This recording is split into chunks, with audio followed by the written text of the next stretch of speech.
ನಮಸ್ಕಾರ. ಮೊಟ್ಟೆಯಿಂದ ಪನ್ನೀರ್ ರೀತಿ ಪೀಸ್ ರೆಡಿ ಮಾಡಿ ಸಾರು ಮಾಡ್ತಾ ಇದ್ದೀನಿ. ಇದು ತುಂಬಾನೇ ರುಚಿಯಾಗಿರುತ್ತೆ. ಸಡನ್ ಆಗಿ ನೋಡಿದ್ರೆ ಮೊಟ್ಟೆ ಅಂತ ಅನ್ಸಲ್ಲ. ಇದಕ್ಕಾಗಿ ನಾನು 12 ಮೊಟ್ಟೆ ತಗೊಂಡಿದ್ದೀನಿ. ಮೈದಾ ಹಿಟ್ಟು, ಇದರಲ್ಲಿ ಮೈದಾ ಹಿಟ್ಟು ಮಾತ್ರ ಇದೆ, ಬೇರೆ ಹಿಟ್ಟು ಮಿಕ್ಸ್ ಇಲ್ಲ.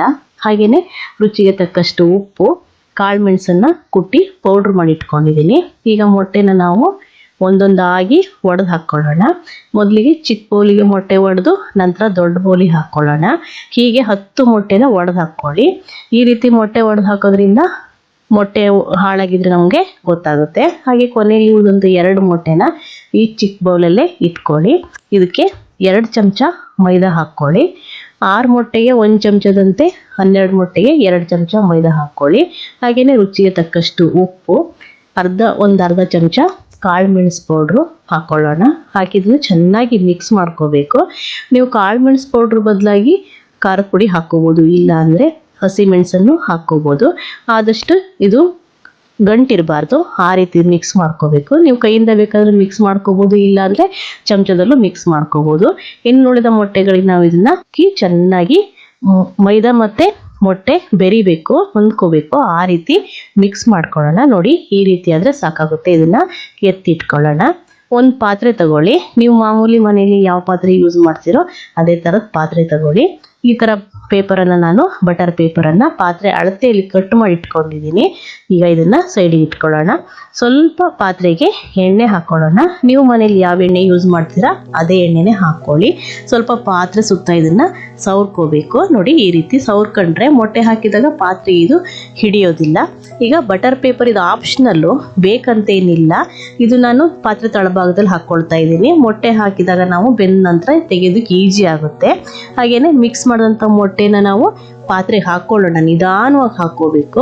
ಇದು ಗಾಳಿ ಗುಳ್ಳೆಗಳು ಒಳಗೆ ಹೋಗಿ ಮೊಟ್ಟೆ ಟೊಳ್ಳಾಗೋ ಚಾನ್ಸಸ್ ಇರುತ್ತೆ. ಆದಷ್ಟು ಪಾತ್ರೆ ಅರ್ಧ ಅಥವಾ ಮುಕ್ಕಾಲು ಭಾಗದಷ್ಟು ಹಾಕ್ಕೊಳ್ಳಿ. ಮೊಟ್ಟೆ ಬೆಂದ ನಂತರ ಮೊಟ್ಟೆ ಹೊರಗೆ ಬರೋ ಚಾನ್ಸಸ್ ಇರುತ್ತೆ. ಈಗ ಕಾಳು ಮೆಣಸು ಹಾಕ್ಕೊಳ್ತಾ ಇದ್ದೀನಿ, ಕಾಳು ಮೆಣಸು ಪೌಡ್ರನ್ನು. ನಾನು ಅವಾಗಲೇ ಹೇಳ್ದಂಗೆ ಖಾರದ ಪುಡಿ ಹಾಕ್ಕೋಬೋದು, ಇಲ್ಲಾಂದರೆ ಹಸಿಮೆಣಸು ಬೇಕಾದ್ರೂ ಹಾಕ್ಕೋಬೋದು.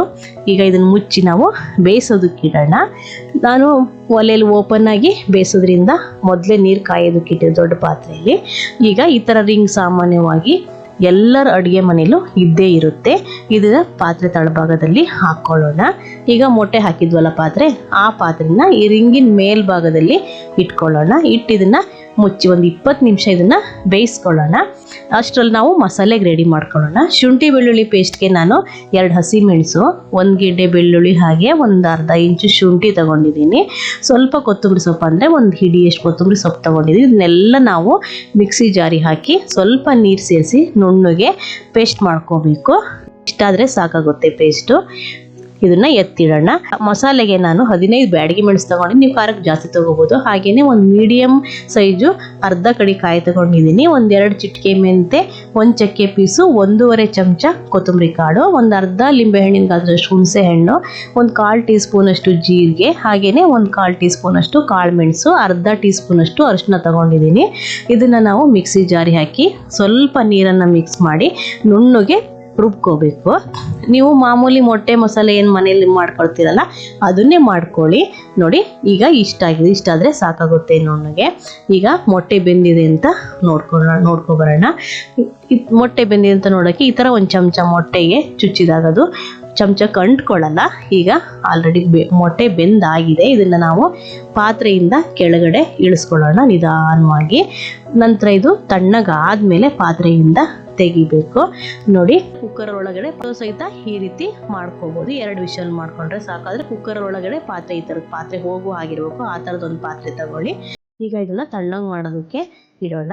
ಅಷ್ಟರಲ್ಲಿ ಒಗ್ಗರಣೆಗೆ ರೆಡಿ ಮಾಡ್ಕೊಳ್ಳೋಣ. ನಾನು ಮೀಡಿಯಮ್ ಗಾತ್ರದ 2 ಈರುಳ್ಳಿ, 1 ದೊಡ್ಡ ಗಾತ್ರದ ಟೊಮೆಟೊ, ಹಾಗೆಯೇ 1 ಚಕ್ಕೆ ಪೀಸು ಚಕ್ರ ಮೊಗ್ಗು, 2 ಪಲಾವ್ ಎಲೆ ಅಥವಾ ದಾಲ್ಚಿನ್ನಿ ಎಲೆ, ಎಣ್ಣೆ ತಗೊಂಡಿದ್ದೀನಿ, ಕೊಬ್ಬರೆಣ್ಣೆ. ಈಗ ಒಗ್ಗರಣೆ ಮಾಡ್ಕೊಳ್ಳೋಣ.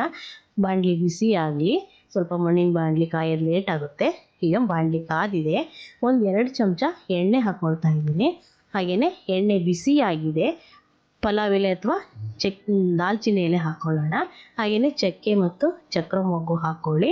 ನಂತರ ಕಟ್ ಮಾಡ್ಕೊಂಡಿರೋ ಈರುಳ್ಳಿ ಹಾಕ್ಕೊಳ್ಳಿ. ಹಾಕಿ ಇದನ್ನು ಸ್ವಲ್ಪ ಸಾಫ್ಟ್ ಆಗಬೇಕು ಆ ರೀತಿ ಬಾಡಿಸ್ಕೊಳ್ಳಿ.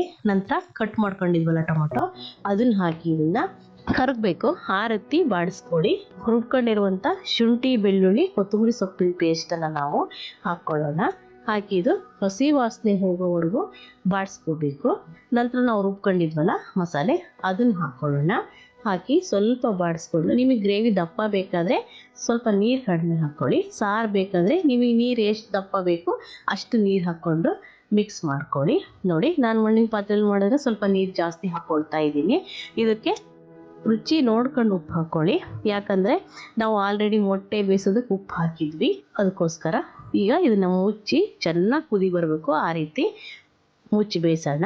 ಅಷ್ಟರಲ್ಲಿ ಮೊಟ್ಟೆ ಕಟ್ ಮಾಡ್ಕೊಳ್ಳೋಣ. ಮೊಟ್ಟೆ ತಣ್ಣಗಾಗಿದೆ, ಇದನ್ನು ನಾವು ಪಾತ್ರೆಯಿಂದ ಸಪ್ರೇಟ್ ಮಾಡ್ಕೋಬೇಕು. ಈ ರೀತಿ ಒಂದು ಚಮಚ ತಗೊಂಡು ಸುತ್ತ ಇದನ್ನು ಈ ರೀತಿ ಬಿಡಿಸ್ಕೊಳ್ಳಿ. ಮೊಟ್ಟೆನ ಬಿಡಿಸ್ಕೊಂಡು ಒಂದು ತಟ್ಟೆಗೆ ಇದನ್ನು ಹಾಕ್ಕೊಳ್ಳೋಣ. ನೋಡಿ ಈ ರೀತಿ ಹಾಕ್ಕೋಬೇಕು. ಎಷ್ಟು ಚೆನ್ನಾಗಿ ಬಂದಿದೆ ನೋಡಿ, ಒಳ್ಳೆ ಕೇಕ್ ಥರ ಕಾಣಿಸ್ತಾ ಇದೆ ಅಲ್ವಾ. ಅದು ನಾವು ಬಟರ್ ಪೇಪರ್ ಹಾಕಿದ್ವಲ್ಲ ಅದನ್ನು ತೆಗಿಯೋಣ. ಈಗ ಆ ಕಪ್ ಕಾಣಿಸ್ತಾ ಇದೆಯಲ್ಲ ಅದೆಲ್ಲ ಕಾಳು ಮೆಣಸು. ಆಚೆ ಮತ್ತು ಈಚೆ ಎರಡೂ ಬದಿ ಅದು ಸೇರ್ಕೊಳ್ಳುತ್ತೆ ಬಂದು. ಇದನ್ನು ಈಗ ನಾವು ಸ್ಲೈಸ್ ಥರ ಕಟ್ ಮಾಡ್ಕೋಬೇಕು. ಅದನ್ನೇ ತಗೊಳ್ಳಿ. ಈಗ ಇದನ್ನು ಸ್ಲೈಸ್ ಆಗಿ ಕಟ್ ಮಾಡ್ಕೊಳ್ಳೋಣ. ನೋಡಿ ಎಷ್ಟು ಚೆನ್ನಾಗಿ ಬಂದಿದೆ ಅಂತ ಹೇಳಿ. ನಾವು ಮಾಡೋ ಮೆಥಡ್ ಕರೆಕ್ಟಾಗಿತ್ತು ಅಂದರೆ ಈ ರೀತಿ ಬರುತ್ತೆ. ಇಲ್ಲಾಂದರೆ ಮೊಟ್ಟೆ ಎಲ್ಲ ಸ್ವಲ್ಪ ನಾವು ಕಡಿಮೆ ಹಾಕಿದ್ವಿ ಅಂತ ಹೇಳಿದರೆ ಆಮ್ಲೆಟ್ ಥರ ಆಗುತ್ತೆ. ಈ ಥರ ಪೀಸಸನ್ನು ಕಟ್ ಮಾಡೋದಕ್ಕೆ ಆಗೋದಿಲ್ಲ. ತುಂಬಾ ಚೆನ್ನಾಗಿ ಬರುತ್ತೆ ನಾವು ಮೊಟ್ಟೆ ಜಾಸ್ತಿ ಹಾಕಿದಾಗ. ಹಾಗೆಯೇ ಕೈಕಾಲು ಗಂಟು ಮೊಟ್ಟೆ ತಿಂದರೆ ಆಗಲ್ಲ ನಮಗೆ, ಹೊಟ್ಟೆ ಉಗುರಿಸ್ಕೊಳ್ಳುತ್ತೆ, ಹೊಟ್ಟೆ ಹಾಳಾಗುತ್ತೆ ಅನ್ನೋರು ಈ ರೀತಿ ಮಾಡ್ಕೊ ತಿಂದರೆ ಆ ಥರ ಪ್ರಾಬ್ಲಮ್ ಏನೂ ಆಗೋದಿಲ್ಲ. ಈಗ ನಾವು ಪೀಸಾಗಿ ಕಟ್ ಮಾಡ್ಕೊಳ್ಳೋಣ. ನೋಡಿ ಎಷ್ಟು ಚೆನ್ನಾಗಿ ಬಂದಿದೆ ಅಂತ. ಒಳ್ಳೆ ಸ್ಪಾಂಜಿಸ್ ಥರ ಕಾಣಿಸ್ತಿದೆ ಅಲ್ವಾ. ನೋಡಿ ಒಳ್ಳೆ ಬ್ರೆಡ್ ಮುಟ್ಟಿದ ಥರ ಆಗ್ತಾ ಇದೆ. ತುಂಬಾ ಚೆನ್ನಾಗಿ ಬಂದಿದೆ.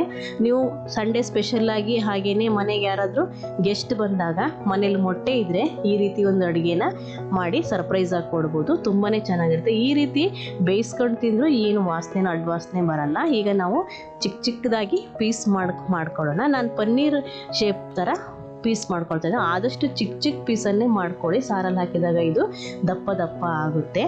ಇದನ್ನ ನೋಡಿದರೆ ಯಾರು ಮೊಟ್ಟೆ ಅನ್ಸಲ್ಲ, ಪನ್ನೀರ್ ಥರನೇ ಕಾಣಿಸುತ್ತೆ. ನೋಡಿ ಚಾಕ್ಲೇಟ್ ಥರ ಕಾಣಿಸ್ತೀವಿ, ಚಾಕ್ಲೇಟ್ ಬರ್ಫಿ ಥರ. ಹಾಗೆಯೇ ಮುಟ್ಟಿದ್ರೆ ಹಲ್ವಾ ಮುಟ್ಟಿದಂಗೆ ಆಗ್ತಾ ಇದೆ. ನೋಡಿ ತುಂಬಾ ಚೆನ್ನಾಗಿ ಬಂದಿದೆ. ಸಾರು ಈಗ ಕುದೀತಾ ಇದೆ. ಇದಕ್ಕೆ ನಾವು ಮೊಟ್ಟೆನ ಹಾಕ್ಕೋಬೇಕು. ಕಟ್ ಮಾಡ್ಕೊಂಡಿರೋ ಮೊಟ್ಟೆ ಹಾಕ್ಕೊಳ್ಳೋಣ. ಮೊಟ್ಟೆ ಆಲ್ರೆಡಿ ನಾವು ಬೇಯಿಸಿದ್ದೀವಿ, ಸಾರು ಕುದ್ದಾಗಿದೆ. ಇದಕ್ಕೆ ಜಾಸ್ತಿ ಹೊತ್ತೇನು ಕುದಿಸೋದೇನು ಬೇಡ. ಒಂದು 5 ನಿಮಿಷ ಇದನ್ನು ಬೇಯಿಸಿದ್ರೆ ಸಾಕಾಗುತ್ತೆ. ಮುಚ್ಚಿ ಇದನ್ನು 5 ನಿಮಿಷ ಬೇಯಿಸೋಣ. ನೋಡಿ ಈಗ ಆಲ್ರೆಡಿ ಆಗಿದೆ. ಈಗ ಎಷ್ಟು ಚೆನ್ನಾಗಿ ದಪ್ಪ ಊದ್ಕೊಂಡು ಮೊಟ್ಟೆ ಪೀಸು ಎಷ್ಟು ಚೆನ್ನಾಗಿ ಬಂದಿದೆ ಅಂತ. ರುಚಿನೂ ತುಂಬಾ ಚೆನ್ನಾಗಿರುತ್ತೆ. ಇದು ಒಳಗಡೆ ಉಪ್ಪು ಖಾರ ಎಲ್ಲ ತಗೊಂಡು ಟೇಸ್ಟ್ ಅಂತೂ ಸೂಪರ್ ಆಗಿರುತ್ತೆ. ಇದನ್ನು ನೀವು ಮನೆಯಲ್ಲಿ ಅಡುಗೆ ಟ್ರೈ ಮಾಡಿ ಕಾಮೆಂಟ್ ಬಾಕ್ಸಲ್ಲಿ ರುಚಿ ಹೇಗಿತ್ತು ಅನ್ನೋದನ್ನು ತಿಳಿಸೋದು ಮರಿಬೇಡಿ. ರೊಟ್ಟಿ ಜೊತೆ, ಚಪಾತಿ ಜೊತೆ, ಅನ್ನ ಜೊತೆ, ಮುದ್ದೆ ಜೊತೆ, ಯಾವುದ್ರ ಜೊತೆ ಬೇಕಾದ್ರೂ ಕಾಂಬಿನೇಷನ್ ಆಗಿ ಮಾಡ್ಕೋಬೋದು. ಇವತ್ತಿನ ಮೊಟ್ಟೆ ಅಡುಗೆ ನಿಮಗೆ ಇಷ್ಟವಾಗಿದ್ದಲ್ಲಿ ಲೈಕ್ ಮಾಡಿ, ಶೇರ್ ಮಾಡಿ, ಸಬ್ಸ್ಕ್ರೈಬ್ ಆಗಿ. ಧನ್ಯವಾದ.